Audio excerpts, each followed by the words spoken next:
여러분, falling with style 이라고 하는 말 들어보셨습니까?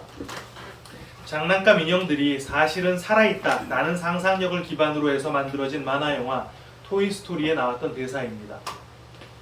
번역하자면 폼나게 떨어진다 라는 뜻이죠. 한 어린이가 생일 선물로 받은 최신형 우주보안관 버즈라는 장난감에 푹 빠지게 되자 원래 가장 큰 사랑을 받고 있었던 카우보이 인형 우디라는 인형이 이것을 질투합니다. 그런데 버즈는 자기 자신이 장난감 인형이 아닌 진짜 우주 보안관인 줄 알고 있었어요. 그래서 자기가 하늘을 날 수 있다고 하니까 이 말을 듣고 우디는 버즈를 비웃게 되죠. 그때 버즈가 자신이 날 수 있는 걸 증명하겠다고 하면서 침대에서 뛰어내립니다. 우연찮게 바닥에 있던 공에 튕겨져 올라온 그 버즈는 천정에 붙어있는 실링팬을 붙잡고 빙빙 돌다가 마치 정말 하늘을 나는 것처럼 멋있게 착지를 했어요. 하지만 사실 그건 난 게 아니지 않습니까? 그래서 우디는 야, 그건 난 게 아니라 폼나게 떨어진 것일 뿐이야 라고 말을 합니다.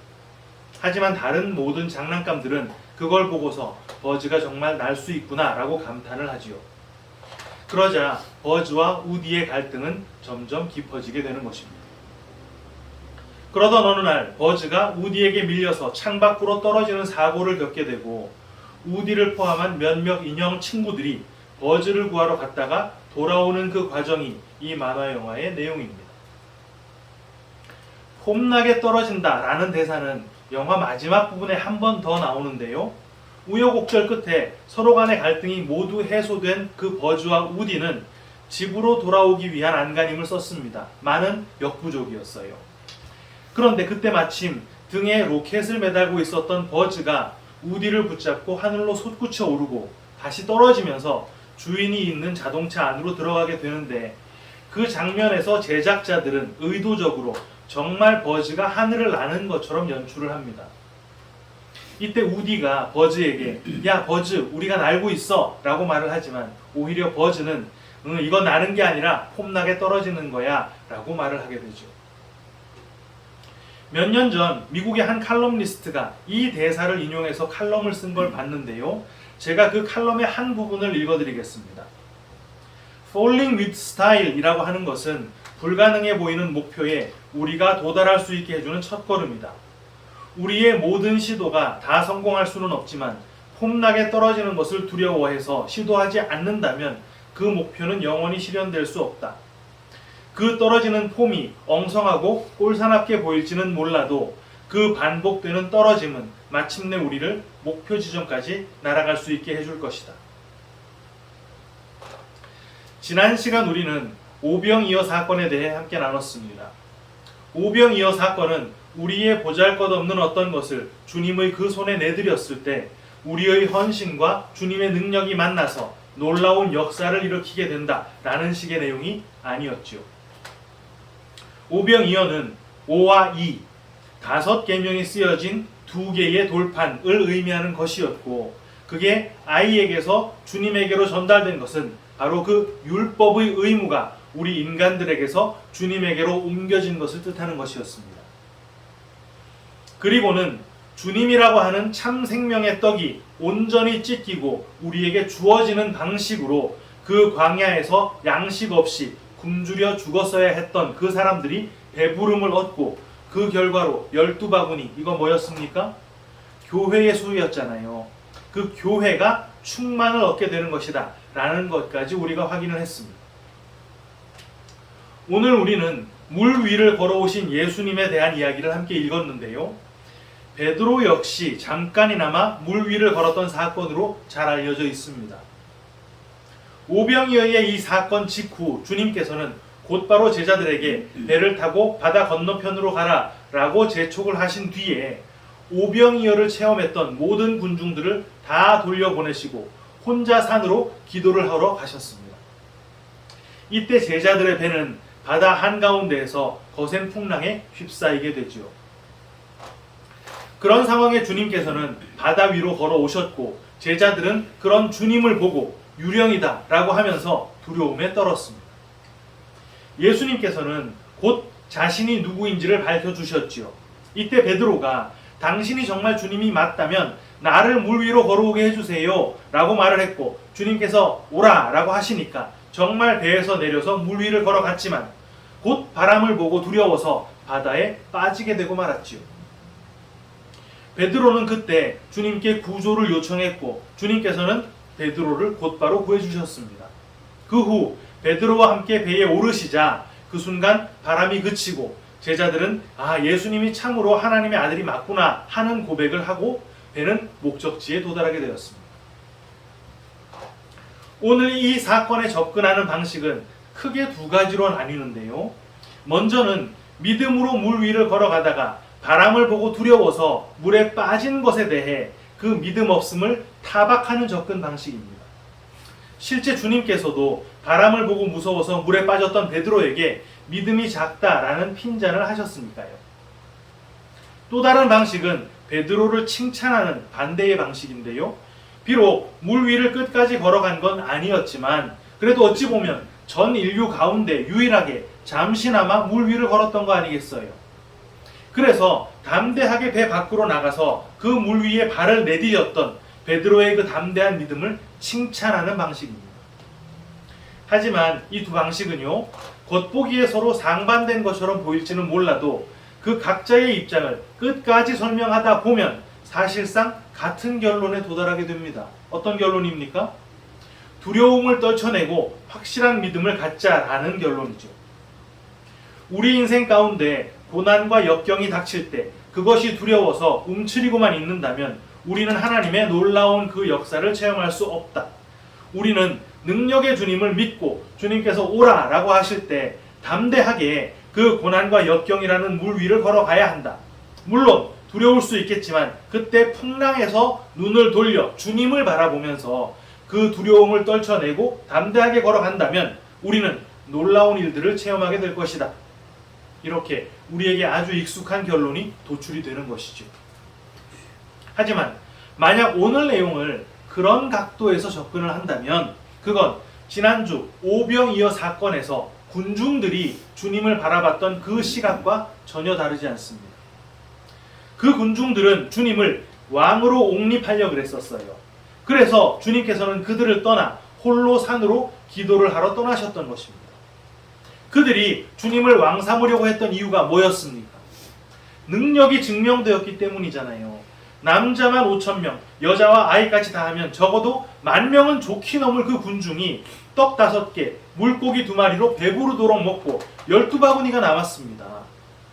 이 능력의 예수가 오신다고 했던 그 선지자, 메시아가 정말 맞구나. 로마에 눌려서 노예 국민으로 살던 이 지긋지긋한 세월, 이제 저 메시아가 확실히 끝내줄 것이고 다윗 왕국의 영광을 되찾아오겠구나. 그러니 우리도 저 메시아를 중심 축으로 해서 이 폭풍 같은 로마의 폭정에 맞서서 두려워하지 말고 담대히 메시아만 바라보고 나가면 반드시 승리할 것이다. 어떻습니까? 물 위를 걸어간 베드로를 통해 얻는 그 교훈과 너무 똑같잖아요. 현대판으로 한번 바꿔볼까요? 우리 인생 가운데 경제적인 위기, 건강의 위기, 학업의 위기, 신분, 명예, 진로, 가정, 자녀, 인간관계 이런데 폭풍 같은 어려움이 몰아칠 때 왕이신 능력의 주님만 바라보면서 믿음으로 담대히 그 역경 이겨내자. 뭐가 다릅니까? 우리가 오늘 본문을 통해서 그렇게 강한 믿음 갖자라는 식의 교훈을 뽑아낸다면 주님께서 어떻게 하실까요? 요한복음 6장 15절. 그러므로 예수께서 그들이 와서 자기를 억지로 붙들어 임금으로 삼으려는 줄 아시고 다시 혼자 산으로 떠나 가시니라. 떠나가고 마실 것이란 말이에요. 오늘 이 사건을 정확하게 이해하려면 혼선을 유발하는 요인을 먼저 제거해 줘야 합니다. 그 요인은요, 두려움의 대상이 과연 무엇인가 하는 것인데 베드로가 이렇게 물 위를 걸어가다가 바람을 보고 무서워했던 것 때문에 우리에게는요, 제자들이 배 안에 있을 때 풍랑을 보고 두려워했을 것이라는 선입관이 있습니다. 하지만 실제 제자들은 배 안에 있을 때 풍랑을 두려워하지 않았어요. 그런 진술이 나오지 않습니다. 성경 어디에도 없어요. 본문 24절, 배가 이미 육지에서 술이나 떠나서 바람이 거스름으로 물결로 말미암아 고난을 당하더라. 병행 9절, 마가복음 6장 48절 상반절 볼까요? 바람이 거스름으로 제자들이 힘겹게 노젓는 것을 보시고, 요한복음도 그렇습니다. 6장 18절 19절 상반절까지 큰 바람이 불어 파도가 일어나더라. 제자들이 노를 저어 10여리쯤 가다가 그 풍랑 속에서 제자들이 고난을 당하고 힘들었다라는 진술, 요것만 요한복음에 나오죠. 그들이 두려워했다는 진술은 아무 데도 나오지 않습니다. 정작 제자들을 두렵게 했던 건 예수님이었어요. 본문 26절, 제자들이 그가 바다 위로 걸어오심을 보고 놀라 유령이라 하며 무서워하여 소리지르거나. 마가복음 6장 49절, 제자들이 그가 바다 위로 걸어오심을 보고 유령인가 하여 소리지르니. 요한복음 6장 19절 하반절, 예수께서 바다 위로 걸어 배에 가까이 오심을 보고 두려워하거나. 이게 오늘 본문을 풀어내는 키인데요. 여러분, 지금 제자들이 왜 배를 타고 바다를 건너가고 있었습니까? 본문 22절 다시 한번 읽어드립니다. 예수께서 즉시 제자들을 재촉하사 자기가 무리를 보내는 동안에 배를 타고 앞서 건너편으로 가게 하시고, 주님께서 그렇게 하라고 보내셨기 때문입니다. 다시 말해 주님 명령에 순종했기 때문이에요. 이때 제자들이 주님을 어떤 시각으로 바라보고 있었다 그랬습니까? 능력의 주, 이스라엘을 구원해낼 민속 메시아로 보고 있었다 그랬습니다. 그 메시아의 지시대로 두려움 없이 풍랑을 뚫고 배에서 노를 젓고 있는 그 상황, 어떤 상태라는 말이겠어요? 그게 바로 명령을 따르고 있는 상태, 다른 말로 하자면 율법을 준행하고 있는 상태라고 하는 말입니다. 여러분, 율법의 준행은요, 그 자체가 이미 고난입니다. 왜요? 율법이라는 것 자체가 인간의 본성에 반하는 것이기 때문에. 인간의 본성 뭐라 그랬습니까? 식욕, 성욕, 수면욕, 명예욕, 다 이런 거라 그랬잖아요. 그런데 율법은 거기다 대고 뭐라고 말합니까? 먹기를 탐하지 말고 음란하지 말고 깨어있으라고 합니다. 겸손하라고도 하죠. 그런데 실제 그거 다 지키고 잘 참아냈더니 주님께서 합격 수준을 바꿔버리셨네요. 미워만 해도 살인이고 음욕만 품어도 가름이라고, 탐내기만 해도 도둑질이라고 합니다. 뭘 말하는 것이겠어요? 그 율법 지키는 것으로는 구원 못 받는다는 말을 하는 것입니다. 그래서 지금 그 제자들의 배가 풍랑 속에서 도무지 앞으로 나가지 못하고 도무지 그 목적지에 도달하지 못하고 죽어라 고생만 하고 있었던 거예요. 그런데도 그 고생, 그 고난, 그걸 두려워하지 않습니다. 여러분, 이게 정말 무서운 것인 게, 율법을 철저히 지키면서 사는 그 삶이 율법 따위는 다 무시하고 막 살아가는 그 삶보다 훨씬 어렵고 고생스럽습니다. 실제 신앙 초기에는 그런 고생이 싫기도 하지요. 그런데 오병이어의 주님의 능력 제대로 한번 딱 체험하고 나니까 나름의 확신이 생겼습니다. 진짜 믿음도 아닌 그 알량한 확신이 내 마음에 들어오고 나니까 그 고생이 뿌듯하고 그 고난이 오히려 자랑스럽네요. 이깟 고생 정도는 감수해낼 수 있겠더라는 말입니다. 돈 없어 죽겠는데도 11조 한 푼도 안 떼먹고 감사원금 꼬박꼬박 막 무리스럽도록 하고, 아파 죽겠는데도 성수주의를 하고, 바빠 죽겠는데 봉사하고 전도하고 다 하는 것입니다. 그런데 그 가운데 내가 타고 있는 이 배에 예수님이 안 계시다는 것을 인식하지를 못하는 거예요. 그런데도 두려움이 없습니다. 왜? 나도 배가 있거든요. 이 배 타고 나도 지금 물 위에 떠 있단 말입니다. 심지어 어부네요. 배에 대해서는 전문가입니다. 이 배 내 힘으로 끝까지 노저어서 언젠가는 반드시 이 폭풍 뚫고 저 건너편에 도달하겠다는 것이죠. 됩니까? 그 율법 준수로 목적지 도달할 수 있나요? 안 됩니다. 그 율법 준수는 내가 죄인이라는 걸 깨닫게 해주는 게 목적인 것이지, 그거 완전히 지켜내서 천국에 들어가라고 주신 게 아니었단 말이에요. 그런데 그걸 깨닫지 못합니다. 조금만 더 저으면, 조금만 더 노력하면 될 것 같거든요. 그래서 그렇게 죽도록 노력하면 어떻게 됩니까? 죽는 것입니다. 그런데 그때 또 다른 물에 떠있는 존재가 등장하지요. 폭풍이 이는 바다에 배가 홀로 고난을 당하고 있는데 주님께서 그 물 위를 뚜벅뚜벅 걸어오셨단 말입니다. 구약의 이 장면을 미리 그림처럼 보여주는 곳이 있는데요. 창세기 1장 2절.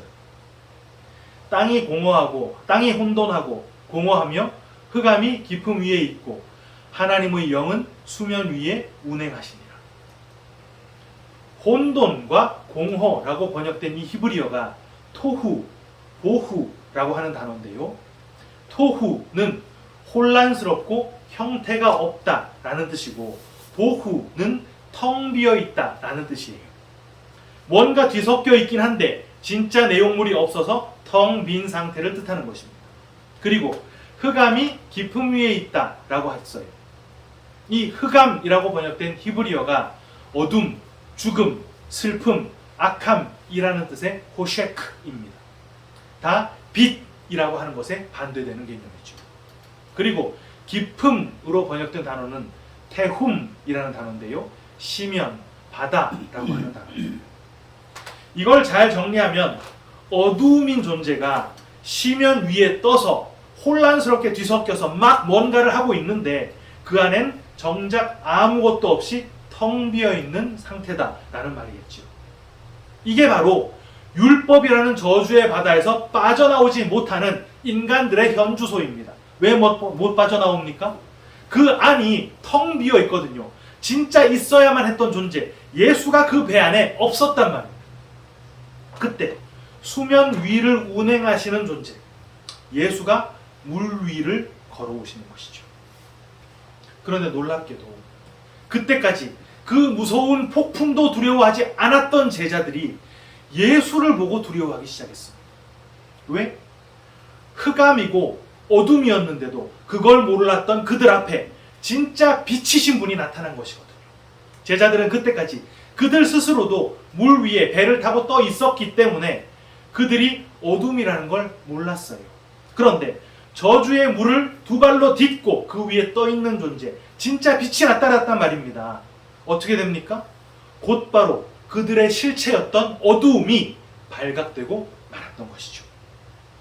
그래서 성경이 지금까지 그 풍랑 속에서도 두려워하지 않고 있었던 그들이 예수를 보고 두려워했다라는 진술을 하는 것입니다. 그때 예수님께서는 스스로의 신분을 밝히시는데요. 본문 27절. 예수께서 즉시 이르시되 안심하라. 나니 두려워하지 말라. 이게 단순히 얘들아 나야 너희 선생님이야 두려워하지 마 놀라지 마 이런 말을 하신 게 아닙니다. 여기에 나니 라는 말이 헬라어로 에고 에이미라는 것인데요. 이게 영어로 하면 I am입니다. 하나님의 이름이죠. 내가 바로 하나님이다 라는 선포를 주님께서 하신 것이란 말입니다. 이제 이 어둠들에게 빛이신 하나님께서 찾아오셨으니까 이 어둠들은 뭘 해야 마땅합니까? 당연히 그분을 영접해야 맞지요. 그런데 영접을 하지 않습니다. 이게 어둠들의 속성이에요. 요한복음 1장 5절. 빛이 어둠에 비치되 어둠이 깨닫지 못하더라. 그리고는 그 속성에 딱 맞게 선악과 따먹었던 죄인의 본성이 발동이 됩니다. 창피하게 주님 영접하는 그런 쪽팔린 방법 말고 내가 내 발로 걸어서 주님께 걸어가게 해주세요 라고 요청을 한 거예요. 그걸 주님이 허락하십니다. 왜요? 굳센 믿음으로 물 위에 한번 걸어보라고 그랬습니까? 아니요. 그 어둠, 그 죄인의 실체를 배 밖으로 나와서 똑똑히 확인하라는 것입니다. 베드로는요 그렇게 물 위를 몇 발짝 걸어갔어요. 하지만 곧바로 바람을 보고 두려워서 물에 빠져들고 말았습니다. 이건 몇 발짝을 걸어갔다 이걸 강조하는 내용이 아니라 그 어둠들은 그 저주의 물 위를 걸을 수 없다라는 걸 말하고 있는 거예요. 율법의 배를 타고 나도 물 위에 떠 있다고 유세를 떨고 있는 동안에는 내가 그 저주의 물에 빠져 죽을 자라는 걸 스스로조차 깨닫지 못하다가 그 율법의 배에서 내려서 저주의 물에 빠져 보니까, 다른 말로 뭐요? 율법의 행위에 묶여 있다가 그 율법을 어긴 죄에 한번 노출돼 보니까 그때 비로소 내게 구원자가 필요하구나 라고 하는 걸 발견하게 되었다는 말이에요. 그걸 발견한 베드로가 뭐라고 말합니까? 본문 30절, 주여 나를 구원하소서. 지금까지는 주님의 구원이 그렇게까지 필요하지 않았죠. 왜? 나도 물에 빠지지 않고 물 위에 떠 있었으니까, 내게 배가 있었으니까. 다른 말로 하면 뭡니까? 나도 율법 준행 철저히 하면서 나름의 의로운 삶을 살고 있었으니까. 그런데 막상 물 위에 딱 올라가 보니까 그 저주의 물에 안 빠질 수가 없네요. 다윗의 이야기에다가 겹쳐보면 어떻게 됩니까? 하나님께서 그 다윗을 왕좌에 올려줬더니 내가 왕입네, 내가 의로운 자입네 하면서 막 성전 짓겠다고 나섰습니다. 그런데 하나님께서 다윗을 붙들고 있었던 그 손 잠깐 놔봤더니 곧바로 살인자, 간통범으로 발각돼 버렸잖아요. 그때 다윗이 그 왕의 자존심 다 내던지고 하나님을 붙잡았던 것입니다. 여러분, 율법을 열심히 지키면서 그 율법 준행이 나를 물 위에 떠있게 해준다고, 다른 말로 그 율법 준행을 통해 의를 이룰 수 있다고 생각하는 거예요. 장난감 인형 주제에 하늘을 날 수 있다고 착각하는 것에 지나지 않습니다. 아무리 멋있게 나르는 것 같아도 그건요, 폼나게 떨어지는 것일 뿐이에요. 끝까지 그렇게 떨어지면 어떻게 됩니까? 땅에 떨어져서 박살나는 것입니다. 그래서 그 배 안에 물 위에 떠있는 스스로를 마구 칭찬하고 있었던 우리를 물 밖으로 불러내서 그 물에 빠지게 하시는 거예요. 아무런 대책 없는 상황에 던지기도 하시고, 나약하고 힘없는, 무기력하고 무능한 상황에 내몰기도 하시고, 때때로 무참한 죄악에 마구 나뒹구는 걸 놔두기도 하신다는 말입니다. 그때 우리는 스스로 내가 이렇게까지 더러운 자로구나 하는 그 실체를 비로소 발견하고 주님께 부르짖는 것이죠. 주님, 나 죽습니다. 내 의로움 하나 믿고 살았는데 이거 말짱꽝이네요. 나 이대로 두지 마시고 내 손 붙잡아서 이 저주의 물에서 건져주세요. 주님께서 어떻게 하십니까? 본문 31절 상반절, 예수께서 즉시 손을 내밀어 그를 붙잡으시며, 이 구조 요청에 대해 주님은요 지체하지 않으십니다. 왜? 물에 빠지도록 불러내셨던 그 목적이 바로 그거였거든요. 즉시 붙잡아 건져 올리시는 것입니다. 그리고는 베드로와 함께 배에 승선을 하시죠. 요한은 그걸 이렇게 기록하고 있습니다. 요한복음 6장 21절 상반절, 이에 기뻐서 배로 영접하니, 그걸 배로 영접했다고 합니다. 여러분, 영접이 뭔데요? 영접이 곧 믿음입니다. 요한복음 1장 12절, 영접하는 자, 곧 그 이름을 믿는 자들에게는 하나님의 자녀가 되는 권세를 주셨습니다. 영접이 믿음이라는 말이에요. 내가 주님만 바라보고 담대히 무리를 뚜벅뚜벅 걸어가는 거, 그런 게 믿음이 아니라 주님께서 내가 탄 이 배에 함께 올라와 주시는 것, 그게 진짜 믿음이라는 말입니다. 그 믿음이 확인되었을 때 풍랑은 그치는 것이고요, 그 배는 목적지에 도달하게 되는 것입니다. 사랑하는 키퍼스 처치 성도 여러분, 왜 우리 인생 가운데 이렇게 잦은 풍랑이 이렇게까지 거세게 몰아쳤던 것인지, 왜 우리가 이렇게나 수시로 그 죄악에 나뒹굴었던 것인지 이제 그 이유 보이시죠?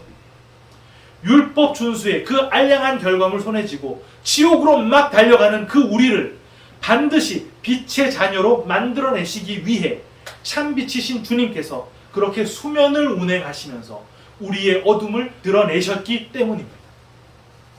우리가 바로 그 과정을 거쳐 주님을 영접했던 거예요. 그렇게 우리 안에 영접이라는 모습으로 들어오신 예수님께서 우리의 믿음이 되어주셨습니다. 그 믿음을 끝까지 붙들고 주님과 함께 저 저주의 물을 건너가는 우리 모두가 다 되시기를 주님의 이름으로 축원합니다. 아멘.